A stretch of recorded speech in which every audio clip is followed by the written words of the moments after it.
isi yacu igenda ihinduka umunsi ku wundi, dore nk'ubu hari zino AI ziri kugenda zihindura isi umunsi ku munsi, kuko nk'ubu ngubu hari ibintu byinshi umuntu ari gukenera agahita ajya kuri AI ati kanjye kubaza AI, ese izi AI byashoboka ko zaba zigiye guhindura isi? Njye ndabona ariko bigiye kugenda, kuko niba hari ikintu cyose umuntu ari gukenera ari kujya kukibaza AI, birashoboka ko ari byo zigiye kuyobora isi, niba ibintu byose ziri kubasha kubisobanura neza kurusha abantu.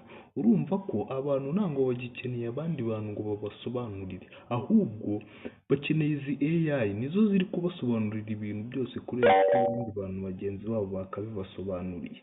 Njye ndabona rero ibi bintu ari ibintu bigiye guhindura isi, ndabona isi igiye kujya mu maboko y'izi AI.